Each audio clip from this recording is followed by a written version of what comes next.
Il existait un village où il y avait un roi qui n'arrivait pas à avoir d'enfants. Il y avait beaucoup de femmes, mais aucune de ces femmes n'arrivait à enfanter. Donc c'était lui le problème. Et finalement, il a eu un enfant avec une dame.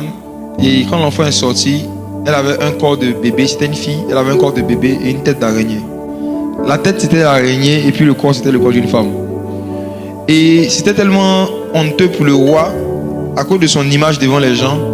Il a caché ce bébé-là et il avait interdit que cet enfant-là sorte. Donc l'enfant était élevé dans un endroit secret.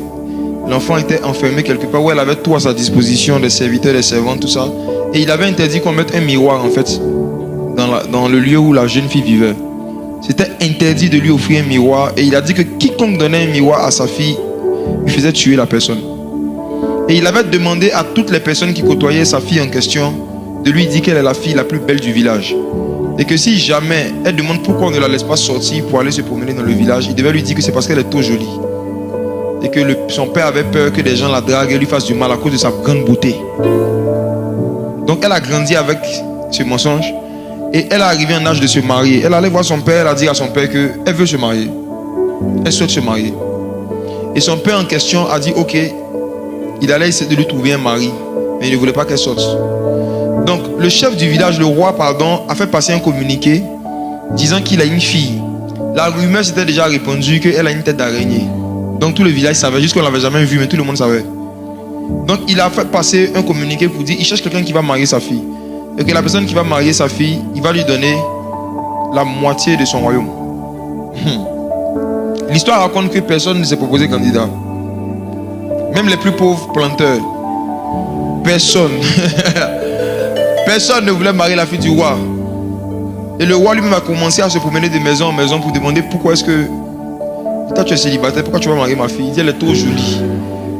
Donc les villageois répondaient qu'elle est trop belle, ils ne peuvent pas supporter la beauté. Qu'ils ne l'ont jamais vue, mais ce qu'ils ont entendu d'elle, c'est trop beau. Et un jour, quelqu'un est venu d'un village lointain. Il a dit qu'il a entendu l'annonce et que lui, il est intéressé. Donc, le roi l'a reçu, le roi lui a présenté la fille, il a vu la fille, il a dit, elle correspond exactement à ce qu'il cherchait. Il a pris la fille, ils ont fait une cérémonie de mariage en privé.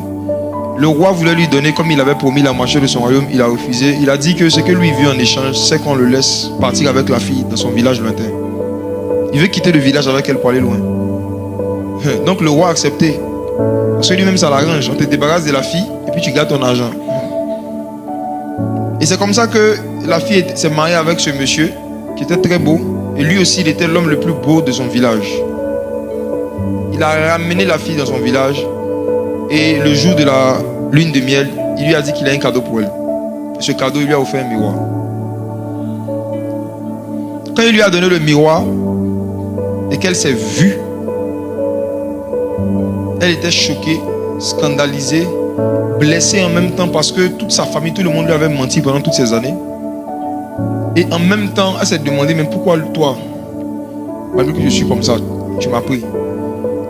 Et pourquoi parmi tous les hommes du village, même ceux qui étaient déjà les plus pauvres, pourquoi personne n'a essayé de me prendre pour sortir de la misère? Toi, tu étais déjà riche, tu étais déjà beau, pourquoi est-ce que tu es venu m'épouser? Et il lui a dit, je suis le seul qui a accepté de te prendre tel que tu étais parce que je suis le seul qui peut te transformer.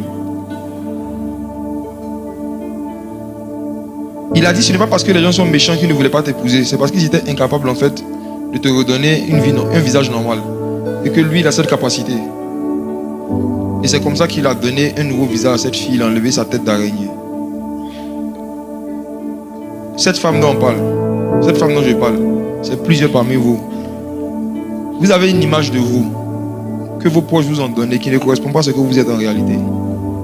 Le miroir en question, c'est l'évangile, c'est la parole de Dieu. Si vous regardez ce que vous faites dans le secret avec l'évangile, vous savez que vous êtes des gens affreux.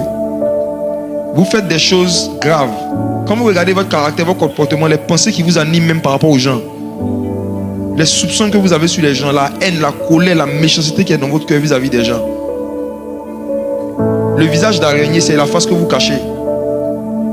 Vous faites semblant de venir à l'église, semblant de chanter, de prier, mais à l'intérieur de vous, vous savez que vos cœurs sont méchants et que vous n'avez aucune relation personnelle avec Jésus.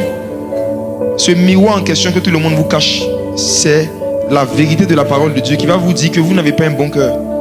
Contrairement à ce que vous pensez, vous savez que vous n'avez pas un bon cœur. Un bon cœur ne peut pas garder rancune pendant un mois. C'est un mauvais cœur qui garde des mauvaises choses. Et cet homme qui est venu de loin, vous savez qui c'est? Le plus beau, le plus riche. Le seul qui peut vous prendre comme vous êtes et vous transformer. Je vais lancer un appel. Si tu es en train de m'écouter, tu sais à l'intérieur de toi que tu n'es pas converti, tu n'es pas né de nouveau. Tu fréquentes juste des milieux religieux. Mais il y a un côté animal. Pourquoi j'ai pris l'exemple d'une femme qui a une tête d'animal? La Bible appelle l'homme animal. Toutes les personnes qui ne sont pas nées de nouveau, qui ne sont pas remplies du Saint-Esprit, qui sont charnelles. Tu ne veux plus être un homme animal, tu veux devenir un homme spirituel. Tu veux que Jésus te transforme. Jésus a dit que celui qui croit et qui sera baptisé sera sauvé. Celui qui croit et qui sera baptisé. Si tu as été baptisé alors que tu n'avais pas encore pris la décision de te repentir et de devenir disciple de Jésus, ce n'est pas un baptême que tu as fait. C'est une baignade. Le baptême doit être toujours précédé d'une repentance et d'un renoncement total à son ancienne vie, à son ancienne nature. Je lance un appel. Jésus est venu de très loin. Il est venu du village le plus loin du monde qu'on appelle le royaume des cieux. Il est venu sur la terre. Il a été crucifié pour toi. Il a versé son sang pour toi. Et c'est à cause de toi qu'il a organisé ce programme. Il a fait ces miracles afin que tu crois qu'il est le Fils de Dieu. Et que c'est lui seul qui peut te prendre, changer ta face de bête et te donner une vie nouvelle, un cœur nouveau. Qui veut donner sa vie à Jésus pour de vrai? Se marier avec lui. Commencer une nouvelle relation. Tenez-vous debout. Si tu veux prendre cette décision, tiens-toi debout. Si tu veux naître de nouveau et commencer une nouvelle vie avec Christ, lève-toi.